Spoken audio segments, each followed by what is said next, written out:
चलो बच्चों, तो करते हैं क्वेश्चन नंबर 2 और अपनी मैथ की इंप्रूव करते हैं। करना पड़ेगा बेटा, करने से पहले हमें समझना हो क्वेश्चन को। देखो रटना नहीं है, क्योंकि आप आए हो भैया जी क्लास में और भैया जी क्लास में को टेंशन लेनी है, क्योंकि हमें मैथ को सीखना है, रटना नहीं है। क्या करना है? सीखना है मैथ को। अगर मैथ को सीखोगे तो आप और भी क्वेश्चन कर पाओगे। ठीक है, तो बिंदु W के x निर्देशांक दे रखे हैं 5 के बराबर। हमें बोला गया है x के निर्देशांक, मैं लिख लेता हूं, बोलता जा रहा हूं, लिखता जा रहा हूं। निर्देशांक क्या है? -5 है, जो कि किसके बराबर है? जो कि W के बराबर है ना भाई? किसके बराबर है? के बराबर है। एक मिनट, किसके बराबर है भाई? ये W के बराबर है। आगे देखो, क्या आप बिंदु H के निर्देशांकों का अनुमान लगा सकते हैं? जैसे W के निर्देशांक -5 है, तो हमें यह अनुमान लगाना है कि निर्देशांक के H के निर्देशांक है वो क्या हो सकते हैं जो W से होकर जाएंगे, तो वो y एक्सिस पे क्या होंगे हमें बताना है। समांतर रेखा पर स्थित होंगे तो H किन चतुर्थांश का क्वाड्रेंट में क्या बनेगा? वो बनेगा। तो हमें पहले क्या करना पड़ेगा? हमें x एक्सिस और y एक्सिस बनाना होगा पहले। तो y वाली एक्सिस बना लिया हम लोगों ने।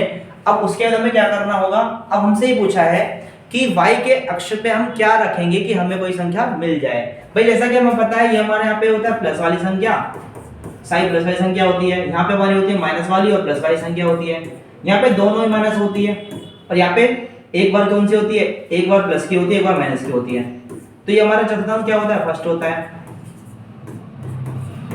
ये हमारा फर्स्ट होता है, ये हमारा सेकंड होता है, ये हमारा थर्ड होता है, ये हमारा फोर्थ होता है। अब हमसे ये पूछा है कि कौन से चतुर्थांश के अंदर वो संख्या बनेगी। तो हमें संख्या बनाने के लिए क्या करना पड़ेगा? पहले हमें अनुमान लगाना पड़ेगा। भाई अगर देखो कि अगर x अक्ष पर -5 है तो y पे क्या होगा? y पे क्या बनेगा हमें देखना होगा। तो y पे देखने के लिए हम ये कह सकते हैं, तो हमें इसमें अनुमान लगाना है। तो क्या बोल सकते हैं? हम लिखेंगे अगर y बड़ा है 0 से, अगर y बड़ा है 0 से तो क्या होगा? अगर y बड़ा है 0 से तो क्या होगा? अगर y बड़ा है 0 से तो क्या हो जाएगा? वो ऊपर की तरफ आएगा, ऊपर की तरफ ही तो आएगा भाई। तो अगर y बड़ा है 0 से तो क्या होगा? y बड़ा है 0 से तो क्या आएगा? लिखेंगे तो h के निर्देशांक कहां पे आएंगे? के निर्देशांक कहां पे आएंगे? फर्स्ट चतुर्थांश के अंदर आ जाएंगे। क्या रहेंगे? चतुर्थांश के अंदर में बनेंगे।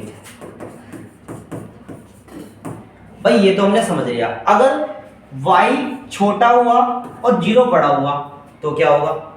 y छोटा हुआ 0 बड़ा हुआ तो क्या होगा? वो नीचे की तरफ आएंगे, है ना? तो हम ये कह सकते हैं अगर y लिखेंगे, दूसरा ऑप्शन लिखना है, 2-3 कारण बन सकते हैं इसके अंदर। तो y अगर 0 से छोटा हुआ, y 0 बड़ा हुआ और y छोटा हुआ तो क्या होगा? तो h के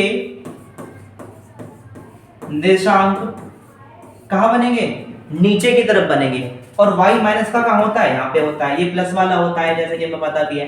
तो यहां बनेंगे, तो बनेंगे थर्ड, यानी कि तीसरे चतुर्थांश के अंदर। कहां पे? तो निर्देशांक थर्ड चतुर्थांश पर बनेंगे।